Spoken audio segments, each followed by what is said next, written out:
Hello this side Ashwini Maharaj और आज हम बात करेंगे how to score first division marks in upcoming exam.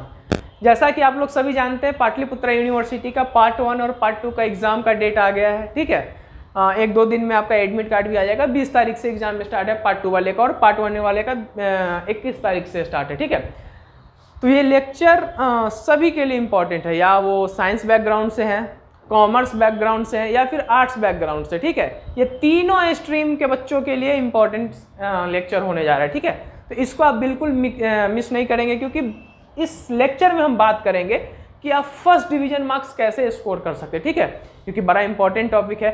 Exam strategy के बारे में बात करेंगे कि एग्जाम में कैसे लिखे, कैसे लिखने पर जो प्रोफेसर हैं, जो लेक्चरर है, जो हमारे जो कॉपी को चेक करते हैं, टीचर जो चेक करते हैं, वो आपके कॉपी को देखकर खुश हो जाए। ठीक है, तो इस पे भी हम लोग डिस्कशन करेंगे और बड़ा इंपॉर्टेंट टॉपिक है। आप कैसे लिखते हैं, क्या लिखते हैं, ये बड़ा मैटर करता है। तो उस चीज़ को आज हम इस लेक्चर में क्लियर करेंगे।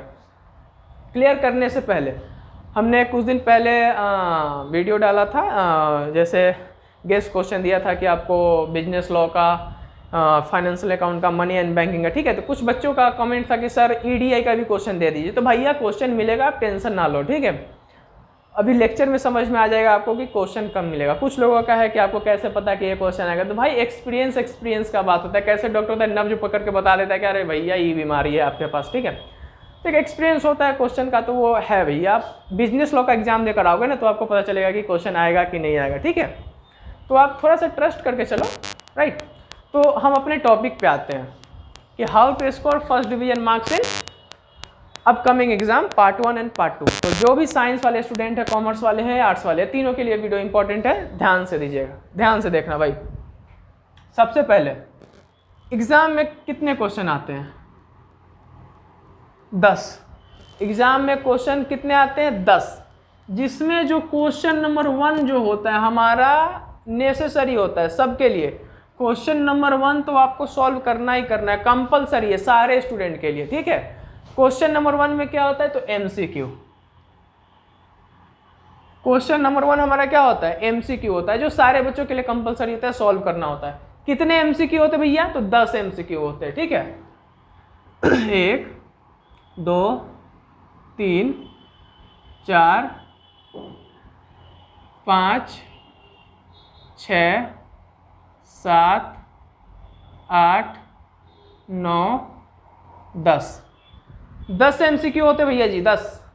एक एमसीक्यू 2 नंबर के, एक एमसीक्यू कितने नंबर के? 2 नंबर के। तो 10 एमसीक्यू कितने?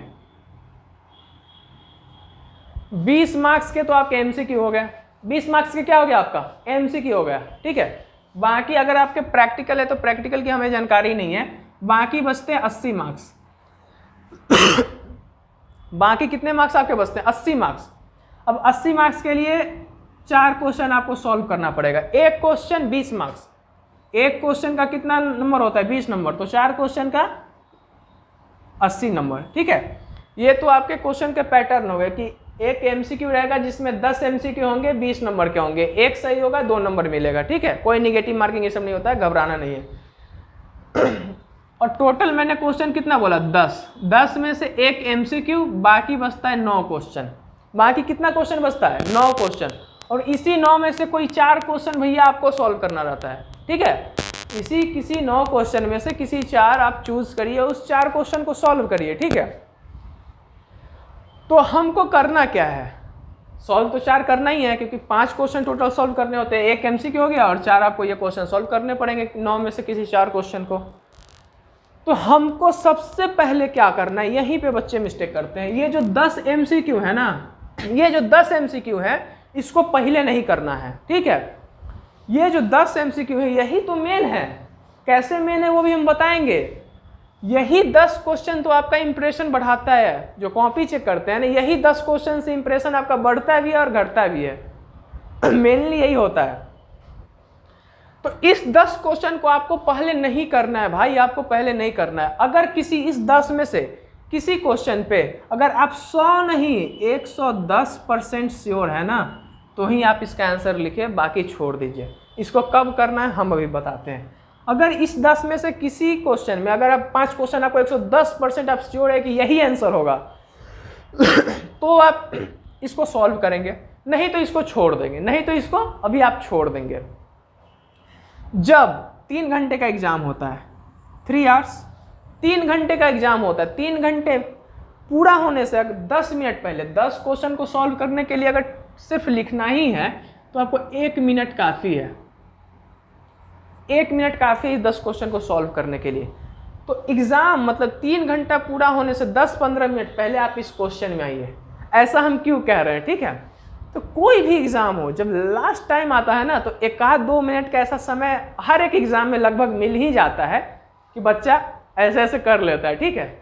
मतलब ये नहीं बोलना कि चीटिंग होता है, ये सब नहीं होता है भैया, किसी एग्ज़ाम में नहीं होता है, ठीक है। लेकिन आप समझदार हैं, समझ रहे होंगे कि हम क्या बोलना चाह रहे हैं। तो आप एग्ज़ाम ख़त्म होने से 10-15 मिनट पहले इसको सॉल्व करेंगे, ठीक है।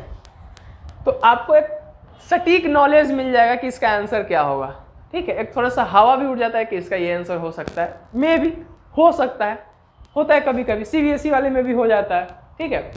तो लास्ट का 1-2 मिनट होता है ना, वो थोड़ा सा क्रिटिकल होता ही है, ठीक है। तो इस क्वेश्चन को आप अभी छोड़ देंगे। जो आपको 110% लग रहा है कि हाँ यही होगा, लिखेंगे, बाकी को छोड़ देंगे। एग्ज़ाम ख़त्म होने से 10-15 मिनट पहले इस पर ध्यान देंगे, तब तक आपको एटलीस्ट पता हो गया होगा कि इसका आंसर क्या होगा, ठीक है। अब आते हैं ये जो 9 क्वेश्चन है, इसको सॉल्व कैसे करना है। तो 9 क्वेश्चन होगा, क्वेश्चन 2, 3, 4, 5, 6, 7, 8, 9, 10 ये टोटल 9 क्वेश्चन, ठीक है। क्वेश्चन नंबर 2 पढ़ेंगे, पूरा पढ़ेंगे। क्वेश्चन नंबर 2 हम पूरा पढ़ेंगे, पूरा पढ़ेंगे। एक होता है कि क्वेश्चन पढ़ना और लगना कि हाँ भैया क्वेश्चन तो इजी है, क्वेश्चन क्या है, इजी है। और जब बनाने चलते पता चलता है ले इजी तो है लेकिन बन नहीं रहा है।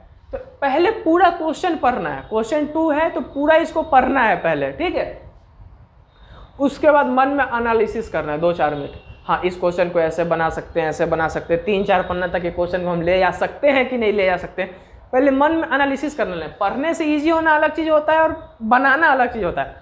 अगर पढ़ने के बाद एनालिसिस मन में करने के बाद कि हाँ इस क्वेश्चन को हम अपने दम से पूरा 3-4 पन्ना आराम से लिख सकते हैं, तो आपको क्वेश्चन 3, 4, 5 नहीं पढ़ना है, सिर्फ 2 पढ़िए और इसका आंसर लिखना है स्टार्ट करिए। अगर आप सारे क्वेश्चन पढ़ेंगे तो दही घोर मट्ठा हो जाएगा, अरे ये भी आता है, ये भी आता है, कौन लिखे। नहीं, जो पहला पढ़ा दिमाग में एनालिसिस हो गया कि इस क्वेश्चन को हम पूरा लिख सकते हैं, लिख डालो, ठीक है।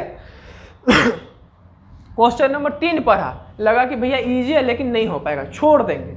चौथा पता चला अरे भाई टफ है, नहीं हो पाएगा, छोड़ देंगे। 5वां देखें, इजी है, एनालिसिस किए, हो पाएगा, 5वां बना दिया। मान लो कि ऐसे करके एनालिसिस कर करके इसमें से 3 क्वेश्चन ऐसा था जो इसको हमको मतलब एनालिसिस करने के बाद भी लगा कि 4-5 पन्ना बना देंगे, उसको पहले बना लिए, ठीक है। तो 3 क्वेश्चन थ्योरेटिकल हो गया, मतलब थ्योरेटिकल प्रैक्टिकल जो भी मिला के, और 1 MCQ हो गया, 1 MCQ। टोटल कितना क्वेश्चन भैया जी, 4 क्वेश्चन हो गए। कितने क्वेश्चन हो गए, 4 क्वेश्चन। 1 क्वेश्चन और हमको बनाना है, 1 क्वेश्चन और हमको बनाना है। उस 1 क्वेश्चन को कैसे, फिर जो बाकी क्वेश्चन है ना उसको देखेंगे, उसमें से जो सबसे इजी लगेगा, ठीक है, सबसे इजी लगेगा उसको हम लोग उठाएंगे और फिर लिखना स्टार्ट करेंगे। अगर आप इस स्ट्रैटेजी पे चलते हैं ना तो आपको आराम से फर्स्ट डिवीजन मार्क्स आ जाएगा।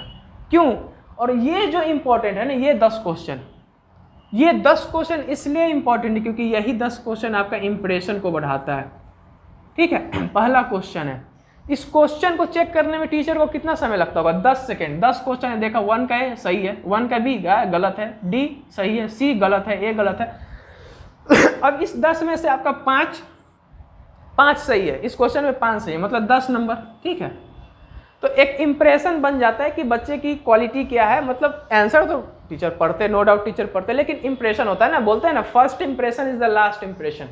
तो इस इंप्रेशन को हमको बरकरार रखना है। अगर ये भैया आपका सही है ना तो सब सही है, ठीक है। मतलब ये नहीं बोलने कि सब गलतियों का तो नंबर दे देगा ना, लेकिन इसको आपको मेनली सही करके चलना है, ठीक है। आप समझ रहे होंगे हम क्या बोल रहे हैं। तो यही मेन स्ट्रेटजी, आप कॉमर्स वाले, साइंस वाले, नो प्रॉब्लम, आपको बनाना है इसी मेथड पे, ठीक है। बाकी कुछ और चीज़ पूछना है कमेंट करके पूछ लो। EDI का क्वेश्चन कब देंगे हम। हाँ, एक चीज़ और बताना भूल रहे हैं हम, एक चीज़ और बताना भूल रहे हैं। जैसे जो पार्ट 2 का एग्ज़ाम है ना, जो कॉमर्स वालों का मेरे को ध्यान में है, उनका कब है, एक है 20 फिर 22, फिर है 27, फिर 5 और फिर 13। Part 2 BCom part 2। पार्ट 1 वाले का शायद 21, 23, 28। ये कब है ये ध्यान में नहीं है, पार्ट 1 वालों का, बीकॉम पार्ट 1 वालों का ये ध्यान में नहीं है। और एक ये 11 को, ये 6 को शायद है, ध्यान में नहीं, ये थोड़ा आप कंफर्म कर लेंगे। अभी आप क्या करेंगे, 20 तारीख को फाइनेंशियल अकाउंट बिजनेस लॉ का 20 तारीख को बिजनेस लॉ का एग्जाम है। अभी सिर्फ इस पे ध्यान देंगे, अभी सिर्फ इस पे ध्यान देंगे और 1-2 घंटा आप इस पे ध्यान देंगे, 1-2 घंटा। और जैसे ही एग्जाम खत्म हो गया सारा का सारा फोकस इस पे कर दो भाई, सारा का सारा फोकस इस पे कर दो, कहीं कुछ नहीं देखना, ये सब को भुला जाओ, ये सब का एग्जाम भी है ना। सब का सब ध्यान इस पे दे दो। जब ये एग्जाम हो के आएगा ना तो इसका कंपोजिशन का एग्जाम है, हिंदी इंग्लिश। हिंदी इंग्लिश बोले तो 2 घंटा में सारा खत्म हो जाएगा हिंदी इंग्लिश। हिंदी इंग्लिश का कोई ज़्यादा बड़ा टॉपिक नहीं है, ज़्यादा बड़ा चैप्टर नहीं है। 1 से 2 घंटे में आपका हिंदी इंग्लिश खत्म हो जाएगा।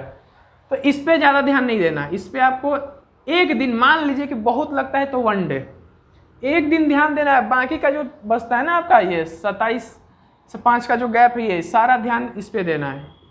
इसका जो 5 दिन का जो दिया इंग्लिश हिंदी के लिए, 1 दिन इंग्लिश हिंदी पे लगाना है, बाकी 4 दिन जो आपका मनी एंड बैंकिंग है उस पर लगा दो, ठीक है। और मनी एंड बैंकिंग पे ही लगाओ, फिर इसके गैप का बीच भी मनी एंड बैंकिंग पे लगाओ, और फिर जो इसके बीच पे का गैप है सारा का सारा फोकस इस पे दे दो। जो अपकमिंग जो सर पे है ना, उसको पहले उस हेडक को ख़त्म करो, ना कि सब को एक साथ पढ़े। अब सब पढ़ने का एक साथ का टाइम नहीं, अब ये पढ़ो फिर उसका बाद ये पढ़ो। कोई एक पढ़ो, सब एक साथ पढ़ोगे फिर जिलेबी हो जाएगा, ये भी पढ़े क्या पढ़े समझ में नहीं आ रहा। कोई एक पढ़ो, फिर उसका बारी आएगा वो पढ़ना, उसका बारी आएगा वो पढ़ना। अब बताते हैं कि ईडीआई का हम क्वेश्चन कब दे देंगे। इस 2 जो गैप है ना, इस 2 गैप के बीच में हम आपको ईडीआई का क्वेश्चन दे देंगे, ठीक है। और आपको कुछ भी पूछना है तो आप कमेंट बॉक्स में कमेंट करो, पूछ लो, हम जवाब दे देंगे। तब तक के लिए गुड बाय।